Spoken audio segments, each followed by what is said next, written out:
মুর্শিদাবাদ। নামটা শুনলেই মনে পড়ে হাজারদুয়ারি। একদিকে সিরাজদৌল্লা এবং তার মনসুরগঞ্জ প্রাসাদ, অপরদিকে শশাঙ্ক এবং তার রাজধানী কর্ণ সুবর্ণ। মুর্শিদাবাদ মানেই শুধু ইতিহাসের হাতছানি। আজকের ভিডিওতে আমি আপনাদের সাথে শেয়ার করব 3 রাত্রি 4 দিনের সম্পূর্ণ মুর্শিদাবাদ ট্যুর, যে ট্যুরে আপনাদের ঘুরে দেখাবো চেনা অচেনা মিলে প্রায় 70টি জায়গা, যা আগে কখনো কোনো ভিডিওতে দেখেননি। আর এই সমস্ত জায়গার খোঁজ পেতে সঙ্গে থাকতে হবে সঙ্গে থাকতে হবে তেপান্তরদা এক্সপ্লোরারে। প্রতিটি জায়গা জানতে স্কিপ না করে দেখতে থাকুন সম্পূর্ণ ভিডিওটি। আমি প্রিয়াঙ্কা, আপনাদের মানস ভ্রমণের সঙ্গী। তেপান্তরদা এক্সপ্লোরার ইউটিউব চ্যানেলে আপনাদেরকে সঙ্গে নিয়ে আমি পৌঁছে যাব পশ্চিমবঙ্গ তথা ভারতের বিভিন্ন ঐতিহাসিক জায়গা বা নির্ভেজাল প্রকৃতির মাঝে। জানাবো তার ইতিহাস, দেখাবো তার এই মুহূর্তে পরিস্থিতি, পরিচয় করাবো বিভিন্ন গ্রাম ও আমাদের ঐতিহ্যের সাথে। আজ আমাদের 3 রাত্রি 4 দিনের মুর্শিদাবাদ ভ্রমণের প্রথম দিন। কিভাবে যাবেন সেটা ভিডিওর অন্তর্ভুক্ত করলাম না। শিয়ালদা ও কলকাতা স্টেশন থেকে বেশ কিছু ট্রেন আছে মুর্শিদাবাদ যাওয়ার জন্য। আমি গিয়েছিলাম দুর্গাপুর থেকে এবং প্রথম দিনে আমার গন্তব্য ছিল বাংলার প্রথম সার্বভৌম রাজা শশাঙ্কের রাজধানী কর্ণ সুবর্ণ বা কানসোনা। শেষমেশ চলে এসেছি আমরা ইতিহাসের সেই পাতায়, যেটা বাংলার সার্বভৌম প্রথম রাজার রাজত্ব, শশাঙ্কের রাজত্ব বা শশাঙ্কের রাজধানীর এলাকায়। এই যে পিছনে দেখা যাচ্ছে কর্ণ সুবর্ণ, আমরা আজকে প্রথমেই চলে এসেছি বা যেখান থেকে আমাদের ট্যুরটা শুরু সেটা হলো কর্ণ সুবর্ণ, ইতিহাসের পাতার প্রথম পা রাখা। কর্ণ সুবর্ণ স্টেশনে নেবে 150 টাকার বিনিময়ে একটি টোটো রিজার্ভ করে নিলাম। দেখব 3টি জায়গা।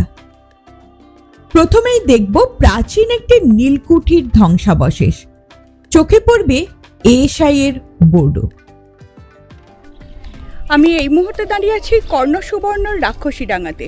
সেই রাক্ষসীডাঙ্গা, সেই ঢিবিটার সামনে যে ঢিবির তলায় বলা হয় শশাঙ্কের যে রাজবাড়ি, সেটা এখনো পর্যন্ত। এরপর আসলাম রাক্ষসীডাঙ্গা।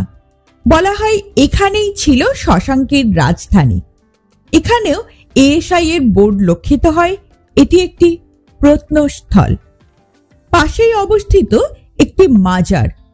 অবশ্যই দেখতে ভুলবেন না প্রাচীন বটবৃক্ষগুলি, যেগুলি বহন করছে ইতিহাসের সাক্ষী। এরপর চলে গেলাম রাজবাড়িডাঙ্গা প্রত্নস্থলে। মনে করা হয় এখানেই অবস্থিত ছিল রক্ত মৃত্তিকা নামক বৌদ্ধ স্তূপ, যা নালন্দার থেকেও প্রাচীন। এখান থেকে বাস ধরে চলে আসতে পারেন বহরমপুর এবং সেখান থেকে টোটোতে লালবাগ চত্বর। হোটেলে ব্যাগ রেখেই চলে আসলাম হাজারদুয়ারি পরিভ্রমণে। হাজারদুয়ারি ঘুরতে বেশ কিছুক্ষণ সময় লাগবে। টিকিট ভারতীয়দের জন্য 25 টাকা, বিদেশিদের জন্য 300 টাকা মাথা পিছু। খোলা থাকে বিকাল 5টা পর্যন্ত। হাজারদুয়ারি 41 একর জায়গার উপর নির্মাণ করা হয়েছিল সভাগৃহ বা দরবার হিসাবে। নির্মাণ করেন নবাব নাজিম হুমায়ুন জা। 900টি আসল এবং 100টি নকল মিলিয়ে মোট 1000টি দরজা দেখতে পাবেন এখানে, যার জন্য এর নাম হাজারদুয়ারি।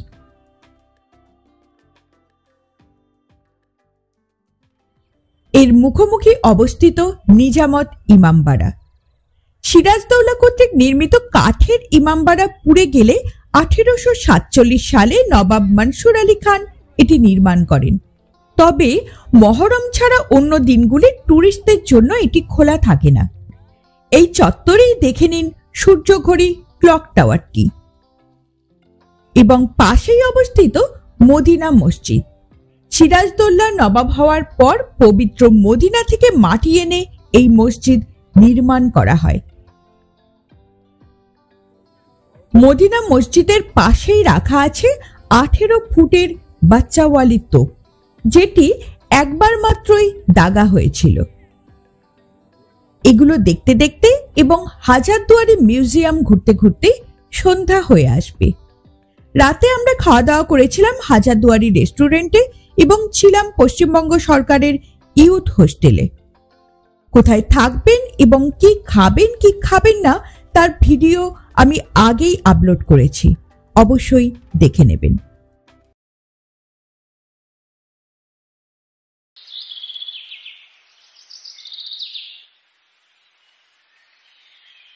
আজ আমাদের ভ্রমণের দ্বিতীয় দিন।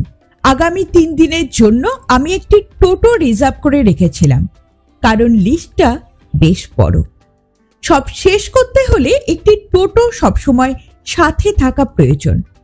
আজ সকাল 7টার মধ্যে বেরিয়ে ভাগীরথী পেরিয়ে টোটো সহ চলে আসলাম গঙ্গার অপর পারে। সেখানে চা ও বিখ্যাত লম্বু বিস্কুট খেয়ে চলে আসলাম আজকের প্রথম গন্তব্য রোশনীবাগে। কোনো টিকিট নেই, একটি গাইড নিয়ে নিন সাথে। দেখে নিন বাংলার দ্বিতীয় নবাব সুজাউদ্দিনের সমাধি। এরপর চলে আসুন এর ঠিক পিছনে অবস্থিত প্রাচীন শিব মন্দির দেখতে। বলা হয় এখানে ভাস্কর পণ্ডিত লুকিয়েছিলেন এবং তারই নির্মিত এই মন্দির, কিন্তু ইতিহাস বলে অন্য কথা। পরবর্তী গন্তব্য খোশবাগ, যেখানে শায়িত বাংলার শেষ স্বাধীন নবাব সিরাজউদ্দৌলার নথর দেহ।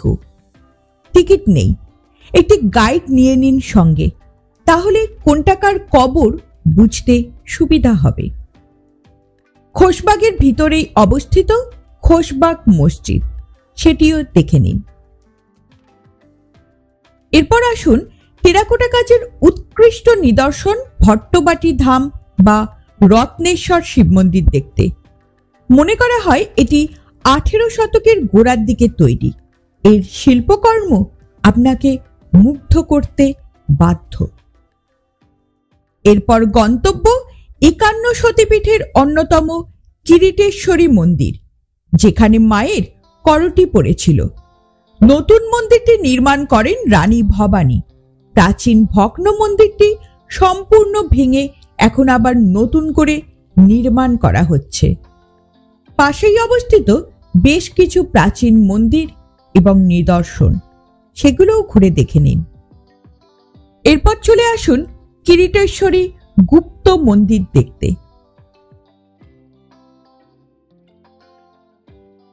এরপর দেখে নিন ডাহাপাড়া ধাম বা জগৎবন্ধু ধাম। এখানে বিনামূল্যে থাকা এবং খাওয়ার ব্যবস্থা আছে। এরপর পথে দেখে নিলাম ফরহাবাগ বা ফোয়ারাবাগ। একসময় নবাবদের বিনোদনের একটা জায়গা ছিল এটি, কিন্তু এখন শুধুই একটি পুকুর ছাড়া কিছুই অবশিষ্ট নেই। এরপর চলে আসলাম ভাগীরথীর গর্ভে বিলীন হয়ে যাওয়া সিরাজের মনসুরগঞ্জ প্রাসাদের ধ্বংসাবশেষ দেখতে। কোনো স্থাপত্য নেই, আছে অনুভূতি ও এক রাশ দীর্ঘশ্বাস।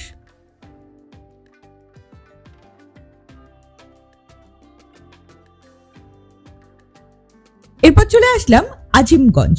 এখানে একসময় জৈনদের বেশ রমরমা থাকার দরুন পথে দেখতে পাবেন প্রচুর জৈন মন্দির এবং বাড়ি, যেগুলো দেখতে দেখতেই চলে আসলাম ভাগীরথীর তীরে অবস্থিত পঞ্চমুখী শিব মন্দির দেখতে। শিবলিঙ্গের এক অভিনব রূপ এবং একচালা মন্দিরের টেরাকোটার কাজ আপনাকে মুগ্ধ করবে। এর সামনাসামনি অবস্থিত রানী ভবানীর অমর সৃষ্টি চার বাংলা মন্দির। অসাধারণ তার টেরাকোটা কাজ। এটি একমাত্র চার বাংলা মন্দির। পাশেই অবস্থিত ধ্বংসপ্রাপ্ত রানী ভবানীর কাছারি বাড়ি। সেটি দেখে এগিয়ে গেলাম অষ্টভুজাকৃতি ভবানীশ্বর শিব মন্দির দেখতে।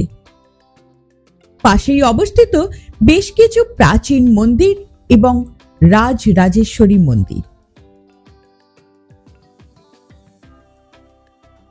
এরপর দেখে নিলাম দোচালা বিশিষ্ট গঙ্গেশ্বর শিব মন্দির।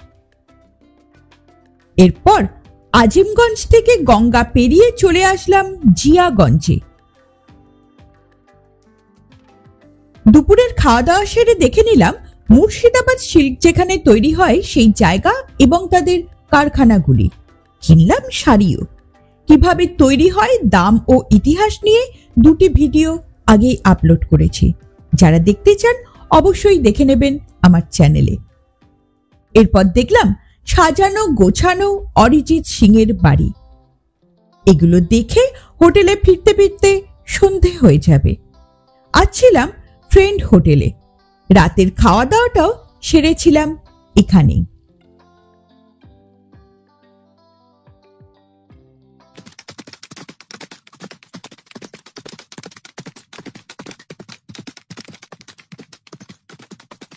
তৃতীয় দিনে সকালে উঠে পায়ে হেঁটে প্রথমে দেখে নিয়েছিলাম হলুদ মসজিদ বা জুরুদ মসজিদ। এটি সিরাজদৌল্লার সময়ে তৈরি। আজও 7টার মধ্যে টোটো দাদা হাজির। আমাদের গন্তব্য কাঠগোলা প্যালেস। রাস্তায় দেখলাম প্রাচীন মিয়া হিলাল মসজিদ।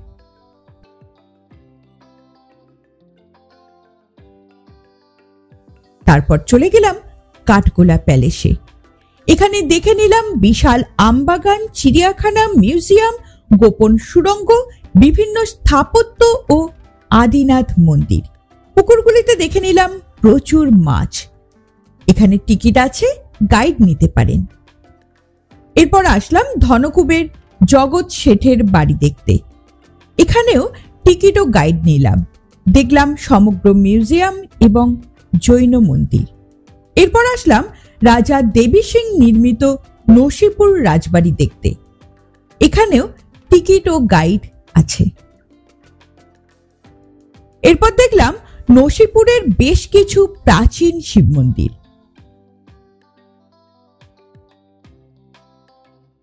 এরপর চলে আসুন নসিপুর শিব মন্দির দেখতে। এরপর গেলাম নসিপুর আখড়া। টিকিট কাটতে হবে। এটি রামানুজ সম্প্রদায়ের সাধকদের আখড়া। এখানে বেশ সুন্দর একটি সংগ্রহশালা ও 80 টাকায় কিনা বেবি অস্টিন গাড়ি দেখতে ভুলবেন না। এরপর আসলাম মির্জাফরের বংশধরদের 1100 কবর দেখতে। টিকিট ও গাইড আবশ্যক। এরপর দেখলাম নেমক হারাম দেউরি, যেখানে হত্যা করা হয়েছিল সিরাজকে। এর ভিতরে কিছুটা এগিয়ে গেলে দেখতে পাবেন মির্জাফরের নির্মিত মসজিদ। এরপর আসলাম আজিমুন্নেসা বেগমের সমাধি দেখতে, যাকে বলা হয় কলিজা খাগি, এবং যে কবরটিকে বলা হয় জীবন্ত কবর। এরপর দেখলাম অবহেলায় পড়ে মুর্শিদ কুলি খাঁর একমাত্র বেগম নৌশর বানু বেগমের সমাধি। এরপর আসলাম সিরাজের পাহাড় নামে পরিচিত অঞ্চলটি দেখতে। তারপর দেখলাম ওয়াসিব মঞ্জিল। এখানে টিকিট কেটে দেখে নিন অন্দর মহলটিও।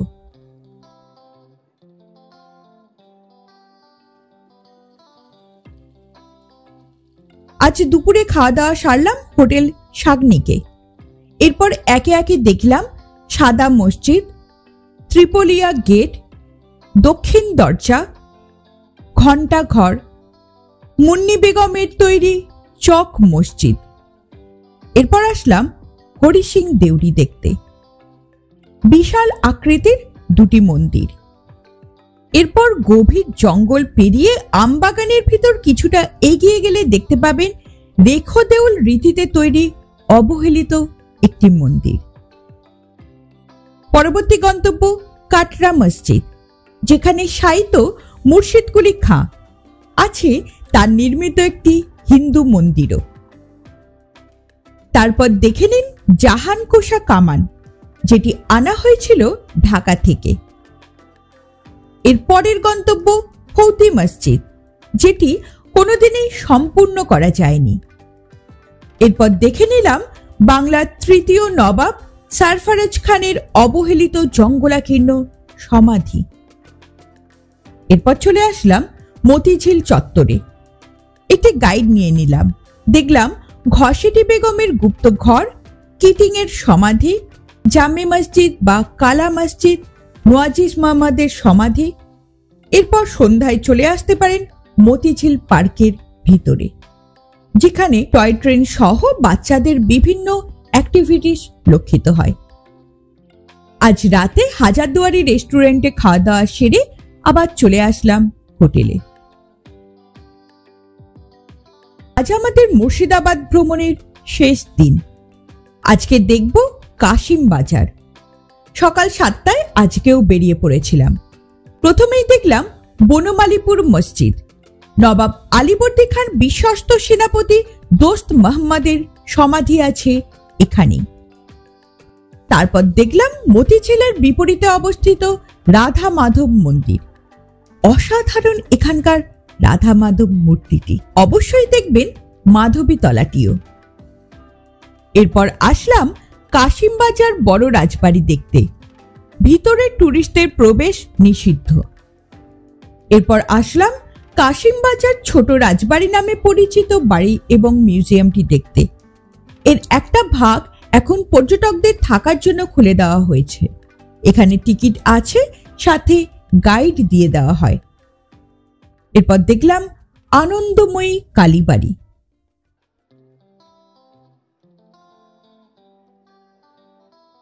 দেখলাম বিষ্ণুপুর কালীবাড়ি। তারপর চলে আসলাম পাতালেশ্বর শিব মন্দির দেখতে। এখানেই অবস্থিত সতীদাহ ঘাট।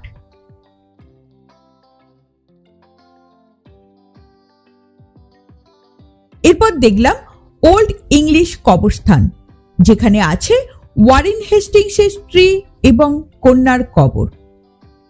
এরপর দেখলাম ডাচ কবরস্থান। এরপর চলে আসলাম নীল মাঠ দেখতে। সেরকম কোনো নিদর্শন না থাকলেও আবেগের তোড়ে দেখতেই পারেন এই জায়গাটি। এরপর আসলাম ব্যাসপুর শিব মন্দির দেখতে। আজকের শেষ গন্তব্য অর্থাৎ মুর্শিদাবাদ ভ্রমণের আমাদের শেষ গন্তব্য আর্মেনিয়ান চার্চ। পুরো মুর্শিদাবাদ ট্রিপটা পুরো 4 দিনের ট্রিপ যেভাবে কমপ্লিট করেছি সেটা তো আপনারা দেখতেই পেলেন। আর যে দাদার সঙ্গে আমরা কমপ্লিট করেছি, যে দাদা হচ্ছে আসলে আমাদের সারথি এবং আমাদের কমপ্লিট করতে সাহায্য করেছেন খুব ভালোভাবে, এটাই হলে সেই দাদা। দাদা আপনার নাম্বারটা বলে দিন। আমার নাম হচ্ছে অমিত দত্ত, ডাকনাম রিঙ্কুদা। আমার কন্ট্যাক্ট নাম্বার হচ্ছে 8145053562। আচ্ছা, মুর্শিদাবাদ ঘুরতে আসলে আমার সঙ্গে এই নাম্বারে কন্ট্যাক্ট করলে আপনাকে অল টোটাল তথ্য দিয়ে দেবো। মুর্শিদাবাদ, আজিমগঞ্জ সব, আজিমগঞ্জ, মুর্শিদাবাদ, কাশিম বাজার, বহরমপুর অল টোটাল প্যাকেজ করে ঘোরা যাবে। অসংখ্য ধন্যবাদ দাদা। শেষে একটা কথা বলে রাখি, সমস্ত জায়গা ঠিকঠাক কভার করতে আপনাকে হাতে সময় নিয়ে আসতেই হবে এবং প্রতিদিন সকাল 7টার মধ্যে আপনাকে হোটেল থেকে বেরিয়ে পড়তে হবে। আজকের ভিডিও এই পর্যন্তই। ভিডিও কেমন লাগলো জানাতে ভুলবেন না।